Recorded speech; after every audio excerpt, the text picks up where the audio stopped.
Very warm welcome to all of you. मैं अभिनव गोस्वामी स्वागत करता हूँ आप सभी का आपके ऑफिशियल यूट्यूब चैनल मूल मंत्रा क्लासेस पे। जी मैं आशा करता हूँ आप सभी जहाँ भी होंगे स्वस्थ होंगे, सुरक्षित होंगे। और देखिए हम लोग पिछली क्लास में पढ़े थे कि स्टैटिक का जो पार्ट था, स्टैटिक जीके का, उसका हमने पिछली क्लास में पार्ट 1 पढ़ा था, जिसमें हमने कुछ आपके सामने चीज़ें इंपॉर्टेंट डिस्कस की। जिसमें आपके सामने हमने टेम्पल डिस्कस किया था, इंपॉर्टेंट कौन कौन से टेम्पल हैं इंडिया में। हमने डिस्कस किया था कि कौन कौन सी ऐसी रेखाएं हैं जो दो देशों के बीच में, जैसे कि हमने कहा था 24 डिग्री समांतर रेखा की हमने बात की थी, हमने 38 डिग्री समांतर रेखा की बात की थी, हमने 49 डिग्री समांतर रेखा की बात की थी, हमने रेड क्लिफ लाइन की बात की थी। तो ये सब कुछ हमने आपके सामने डिस्कस किया था। इसके अलावा हमने महत्वपूर्ण बात देखे थे कि इंडिया में कौन कौन से ऐसे महत्वपूर्ण बंदरगाह हैं जो कि आपके एग्जाम में अक्सर पूछे जाते हैं। अच्छा, इसके अलावा भी और कई चीज़ें हमने डिस्कस की थी, जिसका लिंक भी आपको इस वीडियो के डिस्क्रिप्शन में मिल जाएगा, उसे भी जाकर जरूर देखें। और आज हमारी क्लास जो है वो 3 चीज़ों पे बेस्ड है। महत्वपूर्ण खेल और उनके संबंधित ट्रॉफियाँ क्या होती है, इससे ट्रॉफियाँ अक्सर पूछी जाती है आपसे एग्जाम में। दूसरा है कि भारत के शास्त्रीय नृत्य कौन कौन से हैं। तो शास्त्रीय नृत्य तो आपके भारत के आपको पता है सर 6 होते हैं। 6 कौन कौन से हैं और किस प्रदेश में कहाँ ये पाए जाते हैं, इनका क्या है, इसके बारे में जानेंगे। अच्छा, भारत के प्रसिद्ध नदियां और उनके किनारे अवस्थित शहर भी हम जानेंगे, क्योंकि ये आपसे अक्सर ये जो बैच हम लेके चल रहे हैं सर एनटीपीसी के लिए टारगेटेड बैच है। और आपको एक बात अच्छी तरह पता है कि रेलवे में यहाँ से क्वेश्चंस आपके 1 नंबर के जरूर पूछे जाते हैं। मतलब आपकी क्लास जो आज होने वाली है, इससे आपको 1 नंबर मिलने वाला, एकदम श्योर है कि आपको 1 नंबर मिलना ही मिलना है, इसमें कोई रोक नहीं सकता। ठीक है, तो चलिए एक बार देखते हैं। लिखा है कि एक बार देखो तो सही आए। बिल्कुल बिल्कुल, आज देखते हैं आप सभी जितने लोग सेशन को देख रहे हैं सर, आप सभी लोग को गुड मॉर्निंग एंड सेशन को आप सभी शेयर जरूर करिए।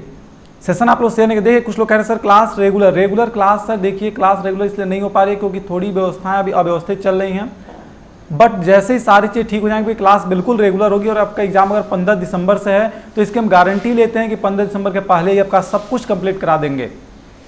ठीक है, तो चलिए आगे चलते हैं, देखते हैं आज का पहला आपके सामने टॉपिक क्या था। हमने कहा 3 टॉपिक आपके सामने आज होंगे। कौन कौन से? महत्वपूर्ण खेल और उनसे संबंधित ट्रॉफियां होंगी या उनसे संबंधित कप होंगे। आप बोलते हैं ना ये फला कप किससे संबंधित है, तो ये कप भी इनसे संबंधित होंगे। शास्त्रीय नृत्य होंगे। आगे भी एक दिन और हम पढ़ेंगे जिसे हम लोक नृत्य के बारे में पढ़ेंगे। लोक नृत्य मतलब जिस आपसे पूछा जाता है कि मयूर नृत्य कहाँ का है, आपसे पूछा जाएगा चरकुला कहाँ का है, आपसे पूछा जाएगा विधा कहाँ का है। तो ऐसे जितने आपके नृत्य होंगे सारे लोक नृत्य एक दिन हम पढ़ेंगे। अब याद केवल हम शास्त्रीय नृत्य के बारे में पढ़ने वाले हैं। आगे आपके सामने कहा भारत के प्रसिद्ध नदियां उनके किनारे अवस्थित शहर पढ़ेंगे। ठीक है, चलिए पहला क्वेश्चन आपके सामने आता है और इसका आंसर बताइए, फिर हम इसके पूरे डिटेल स्टैटिक आपको समझाएंगे। तो पहला आप आंसर बताइए हमें कि रोवर्स कप से संबंधित है। रोवर्स कप किससे संबंधित है? Rovers cup is associated with, option आपके सामने 4 दिए गए। फटाफट इसका आंसर कमेंट करिए, फटाफट आंसर कमेंट करिए। चलिए आंसर फटाफट कमेंट करिए सभी लोग। बिल्कुल बिल्कुल, आप सभी के आंसर हम देख पा रहे हैं। फटाफट आंसर कमेंट करें सभी लोग, आंसर कमेंट करिए फटाफट सभी लोग। रोवर्स कप किससे संबंधित है, ऐसा क्वेश्चन आपके सामने पूछा गया है। चलिए एक और देखते हैं अगला क्वेश्चन। हमने कहा Thomas cup is related to which sport, यानी थॉमस कप किससे संबंधित है। सर हमने रोवर्स पूछा था, यहाँ पे थॉमस कप हमने पूछा। देखिए सारे क्वेश्चंस आपके एग्जाम में आए हुए क्वेश्चंस हैं सर, ये सारे आपके एग्जाम में आए हुए हैं, चाहे बैंकिंग के जीए मेंस में आए हों या ये क्वेश्चंस आपके आरआरबी में पूछे गए हों, आरआरबी मतलब कि रेलवे रिक्वायरमेंट बोर्ड में पूछे गए हों या आपके एसएससी में पूछे गए, लेकिन सारे क्वेश्चंस आपके एग्जाम के हिस्सा कहीं ना कहीं रह चुके हैं। और यहाँ जो आपके सामने क्वेश्चन डिस्प्ले होंगे वो 90% क्वेश्चन आपके आरआरबी से होंगे, मतलब कि रेलवे से होंगे। बात समझिएगा। चलिए इसके आंसर्स भी बहुत सारे लोग देने लगे हैं। वेरी गुड, आप सभी बहुत अच्छा आंसर दे रहे हैं। चलिए अब कुछ पहले इसके स्टैटिक पॉइंट्स को देखेंगे, उसके बाद हम लोग क्वेश्चन पे फिर रिटर्न होंगे। अब देखिए आपके सामने आ चुका है, इसका आपको पहले स्क्रीनशॉट लेना होगा और इसका पीडीएफ भी हम आपको प्रोवाइड करेंगे। ग्रुप में, ग्रुप जरूर आप ज्वाइन करिए, लेकिन उससे पहले इसे आप स्क्रीनशॉट ले लीजिए। ध्यान से चलिए सुनते चलिए। हमने कहा रोवर्स कप, सर जो रोवर्स कप था वो किससे संबंधित था? फुटबॉल से संबंधित है। इसका मतलब जो हमारा इस क्वेश्चन का आंसर हो जाएगा वो क्या हो जाएगा? ऑप्शन नंबर ए फुटबॉल हो जाएगा। मतलब रोवर्स कप किससे संबंधित है सर? तो बिल्कुल फुटबॉल से हो जाएगा। और केवल इतना बता के आप 1 से 2 नंबर तुरंत एग्जाम में पा सकते थे। चलिए अगला बोला गया और कहा गया आगा खान कप। आगा खान कप जो आपका है वह हॉकी से संबंधित है। इस बात का ध्यान रखेंगे कि जो आगा खान कप है वो किससे संबंधित है सर? हॉकी से संबंधित है। अमृत दीवान कप, अमृत दीवान किससे सर? बैडमिंटन से, इसे भी ध्यान देंगे। अच्छा बामा बेलेक कप, देखिए 4 भी आपके सामने हमने कप डिस्कस किया। हमने कहा रोवर्स कप किससे है सर? रोवर्स कप फुटबॉल से है। आगा खान किससे है सर? हॉकी से है। अमृत दीवान किससे है, बैडमिंटन से है, और बामा बैलेक कप किससे है, टेबल टेनिस से। मतलब देखिए फुटबॉल, हॉकी, बैडमिंटन और टेबल टेनिस, ये 4 चीज हमने डिस्कस की। और फिर एक बार बोल देते हैं कि रोवर्स कप किससे, फुटबॉल से, आगा खान किससे, हॉकी से, अमृत दीवान बैडमिंटन और बामा बल किससे सर, टेबल टेनिस से। ठीक है, तो इस बात को ध्यान रखिएगा। अब एक बात ध्यान से सुनिए, क्या याद हो गया, थम्सअप करें कि हाँ सर चीज़ें अच्छी लग रही हैं, थम्सअप करें फटाफट कि सर चीज़ें अच्छी लग रही हैं। आगे देखिए, आगे बोला गया कि थॉमस कप, देखिए फिर से यहाँ पे कब सा बोला गया, Thomas cup is related to badminton. मतलब सर बैडमिंटन से 2 कप रिलेटेड हो गए, कौन कौन से, अमृत दीवान कप, अमृत दीवान कप और थॉमस कप, ये दोनों किससे संबंधित है सर, बैडमिंटन से। तो इस बात को ध्यान दीजिएगा। आगे बोला गया इसे वर्ल्ड मैंस टीम चैंपियनशिप भी कहा जाता है। मतलब जो थॉमस कप होता है, ध्यान से समझिएगा हमारी बात को, हमने कहा जो थॉमस कप होता है, इस थॉमस कप को क्या बोला जाता है सर, इसे बोला जाता है वर्ल्ड मेंस टीम चैंपियनशिप। इसी को बोलते हैं वर्ल्ड मेंस टीम चैंपियनशिप। इसी को वर्ल्ड मेंस टीम चैंपियनशिप भी कहा जाता है। तो आपसे सीधा क्वेश्चन पूछ सकता है रेलवे में कि वर्ल्ड मेंस टीम चैंपियनशिप से किस कप को जाना जाता है सर, तो इसे थॉमस कप को जाना जाता है। बात क्लियर है। चैंपियनशिप हर 2 साल में आयोजित किया जाता है। मतलब ये जो आपका चैंपियनशिप होता है वो हर 2 साल में आयोजित होता है। मेंस टीम चैंपियनशिप जो होता है ये 2 साल में आयोजित होता है। उसमें जो विजेता होता है उसे क्या दिया जाता है सर, थॉमस कप दिया जाता है। आगे बोला गया संतोष ट्रॉफी। देखिए ट्रॉफी की बात कर रहे हैं, संतोष ट्रॉफी फुटबॉल से संबंधित है। फुटबॉल से संबंधित अन्य ट्रॉफियां जो उनके बारे में जान लीजिए, बंडोदकर ट्रॉफी है, बीसी राज ट्रॉफी है, डीसीएम ट्रॉफी है, डॉक्टर बीसी राय ट्रॉफी है, और फिर सीके नायडू ट्रॉफी है, देवधर ट्रॉफी है। ये सारी ट्रॉफी, अच्छा नीचे सुनिएगा, यहाँ तक देखिए, फिर ध्यान से सुनिए एक बार जरा, फिर समझाते हैं आपको हम।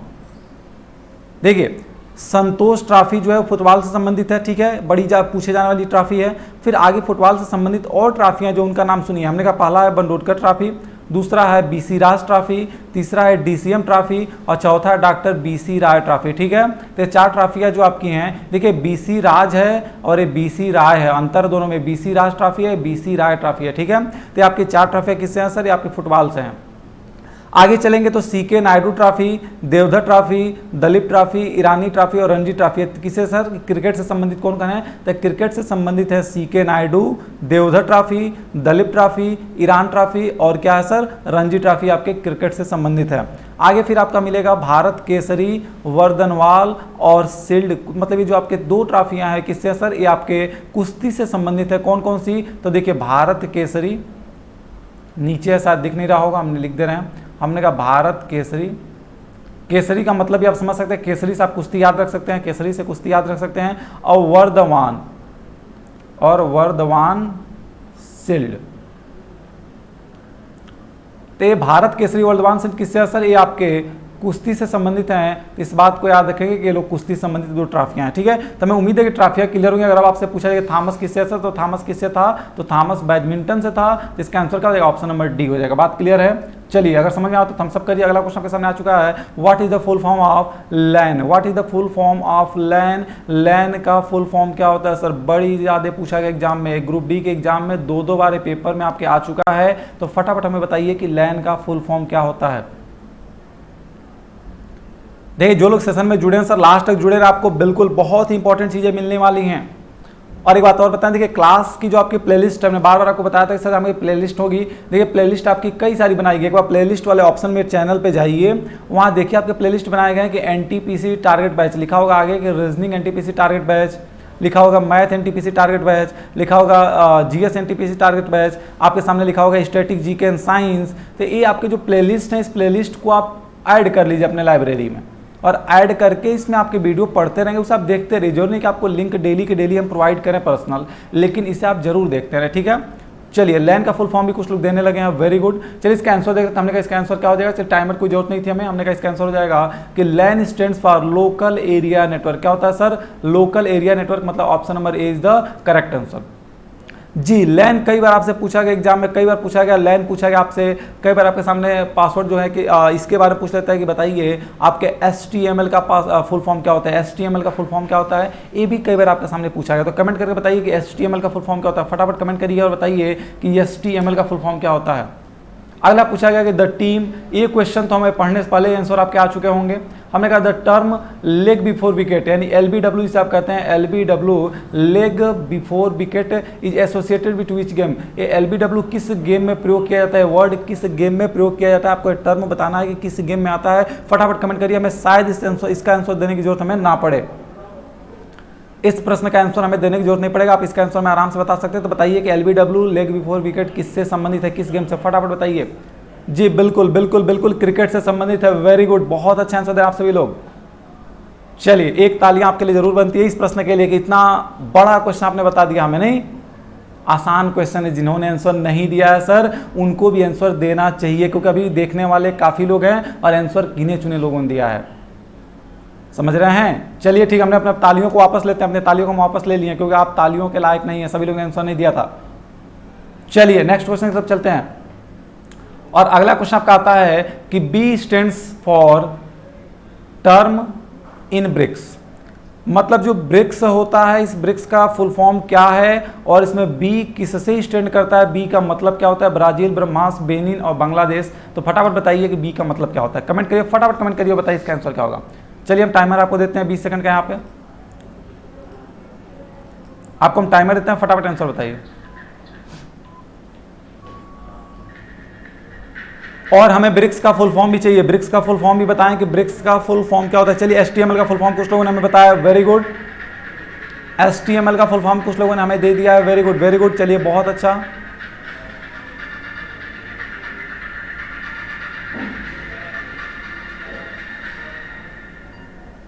चलिए इसका टाइम आपका खत्म हो रहा है।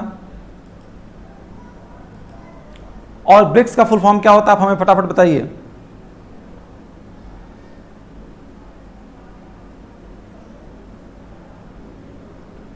जी बिल्कुल बिल्कुल, बहुत आंसर है, वेरी गुड। देखिए ब्रिक्स का फुल फॉर्म क्या होता है सर, ब्रिक्स का फुल फॉर्म होता है ब्राजील, B का मतलब होता है ब्राजील, R मतलब Russia, India, China, South Africa. Brazil, Russia, India, China, South Africa, ये होता है आपके ब्राजील का। तो बताइए B किससे स्टैंड करा सर, B स्टैंड करा आपके ब्राजील से, तो आंसर क्या हो जाएगा, इसका आंसर का ऑप्शन नंबर ब्राजील। ठीक है, अब कुछ स्टैटिक पॉइंट देख लेते हैं कि इसके स्टैटिक पॉइंट्स क्या क्या हैं, तो जरा ध्यान से पढ़िएगा और सुनिएगा।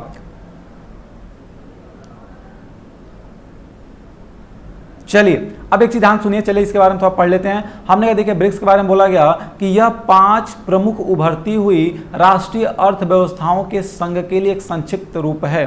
5 उभरती हुई, सर देखिए 5 प्रमुख उभरती हुई राष्ट्रीय अर्थव्यवस्थाएं, मतलब जो अर्थव्यवस्थाएं डेवलपमेंट में चल रही हैं, आगे बढ़ने की कोशिश करें, विकास के रूप में है, उनका एक संक्षिप्त रूप है ब्रिक्स, जिसे ब्राजील, रसिया, इंडिया, चाइना और साउथ अफ्रीका बोला गया।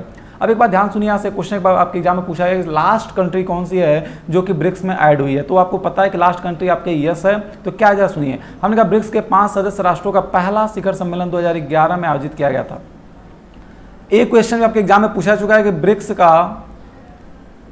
ब्रिक्स का पहला सम्मेलन, शिखर सम्मेलन कब आयोजित हुआ था, तो यह हुआ था 2011 में, इस बात को ध्यान दीजिएगा। और आगे बोला गया है कि 2010 में दक्षिण अफ्रीका को शामिल करने से पहले इसका नाम ब्रिक था। ब्रिक का मतलब केवल BRIC, केवल ब्रिक हुआ करता था, लेकिन जैसे ही 2010 में हमने इसमें साउथ अफ्रीका को ऐड कर दिया तो इसका नाम क्या हो गया सर, इसका नाम हो गया BRICS.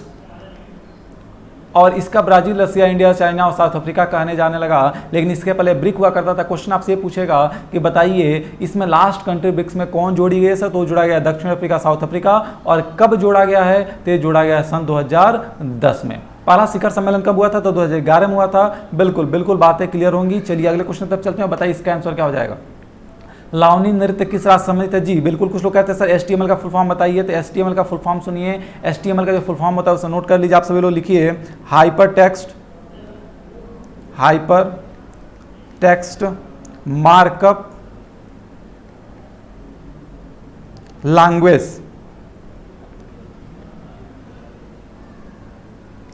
Hyper text markup language, HTML, hyper text markup language, hyper text markup language. ठीक है, HTML का फुल फॉर्म क्लियर है। चलिए अब चलते हैं अगले इस प्रश्न पे और बताइए इसका आंसर क्या हो जाएगा। इसका आंसर क्या होगा, फटाफट कमेंट करिए कि सर लावनी नृत्य किस राज्य से संबंधित है। फटाफट इसका आंसर बताइए, फटाफट इसका आंसर बताइए कि लावनी नृत्य किस राज्य से। चलिए कुछ लोग का आंसर आने लगा, वेरी गुड।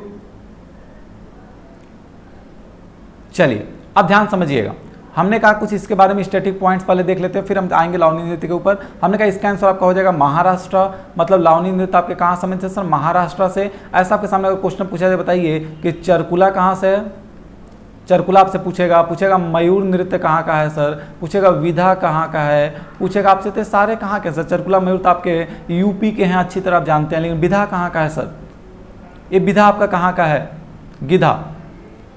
अच्छा, इसके बाद आपसे पूछेगा कि बिहू कहाँ का है, आपसे पूछेगा बताइए ये भांगड़ा कहाँ का है, तो भांगड़ा तो आप बता सकते हैं सर, नाम ही से आपको लग रहा होगा कि सर ये पंजाब का लोक नृत्य होगा, ठीक है। लेकिन बाकी आपके शास्त्रीय नृत्य कौन कौन से हैं, आइए उसके बारे में जानते हैं। पहले ध्यान से सुनिएगा और पढ़िएगा और नोट कर लीजिएगा।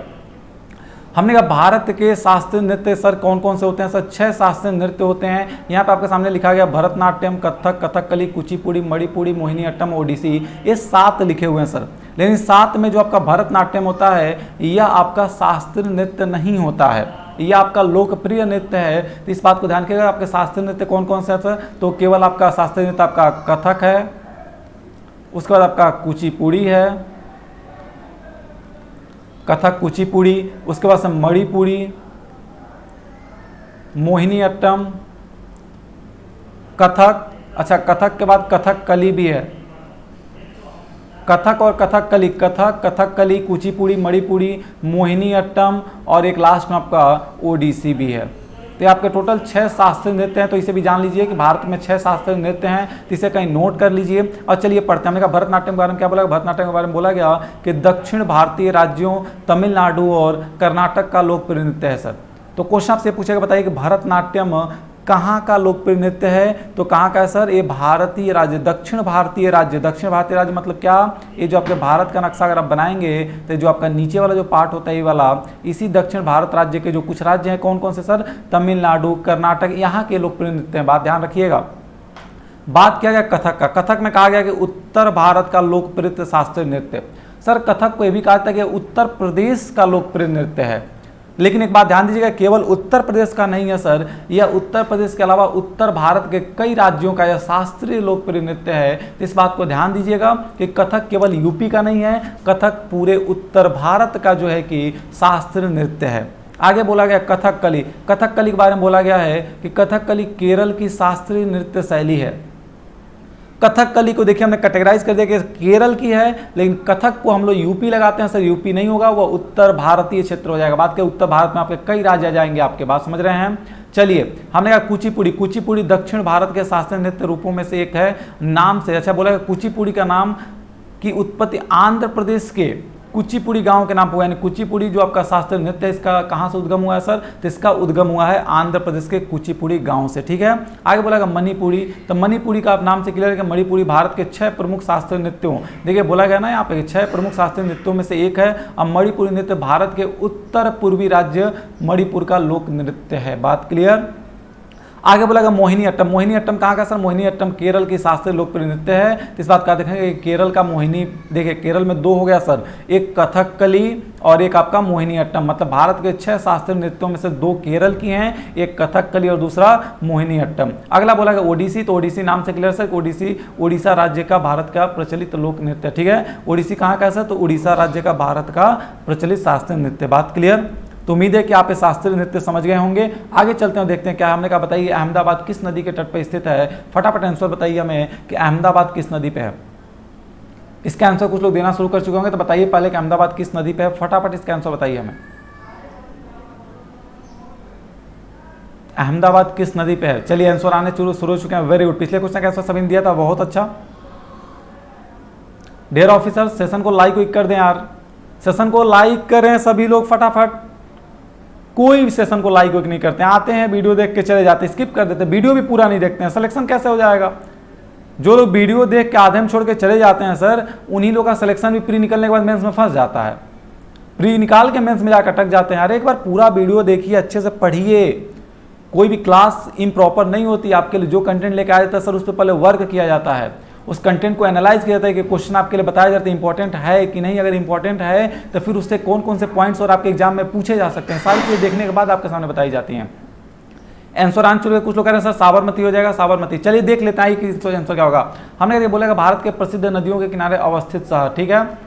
अब देखिए एक बात ध्यान से सुनिएगा, इसका पहले आप स्क्रीनशॉट ले लीजिए, फटाफट इसका स्क्रीनशॉट ले लीजिए और आप सुनते चलिए। हमने देखिए आगरा, नई दिल्ली और मथुरा तीनों यमुना के किनारे हैं।